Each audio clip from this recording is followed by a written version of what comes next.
Hi guys, நான் ரீல்ஸை scroll பண்ணுறப்ப ஒரு 3 பேர்த்தோட வீடியோ பார்த்தேன். அப்போது ஒருத்தர் பயங்கரமாக கஷ்டப்படுறாரு, டே நைட்டுன்னு விவசாயம் பார்க்குறாங்க. ஆனால் நல்லா சம்பாதிக்கிறாங்க. எங்கே போனாலும் கேமரா, எப்போ அவங்க கிட்ஸு ஆல்சோ அவங்களுக்கு ஒரு ப்ரைவசி இல்லாமல் அவங்க சிஸ்டரும் கூட அவங்க ஒய்ஃபும் கூட கேமரான்ட்டு நல்லா சம்பாதிக்கிறாங்க, யூடியூப்பில் சம்பாதிக்கிறாங்க. ஆனாலும் சேம் ஏஜ் தான், கஷ்டப்பட்டு தான் சம்பாதிக்கிறாங்க. அதே மாதிரி ஒரு பாப்புலரோட ஹீரோ ஒருத்தவங்க, அவங்க அப்பா பாப்புலர் ஹீரோ. அதனால் இவங்களும் பயங்கர பாப்புலர் ஹீரோ தான். ஆனால் லைஃப் ஒன்று கற்றுக் கொடுக்குது. 3 பேரும் சேமாக உழைக்கிறாங்க. ஆனால் ஃபஸ்ட்டு ஒருத்தவங்களை சொன்னல, இவங்களுக்கு இருக்கிற மரியாதை ஃபஸ்ட்டு ஆளுக்கு இல்லை. அவ்வளோ மரியாதை இல்லை.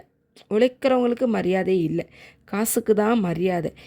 இதாங்க லைஃபு. உங்கள் லைஃப்பில் இது மாதிரி அனுபவம் இருந்தால் கமெண்ட்டில் சொல்லுங்கள். தேங்க்யூ.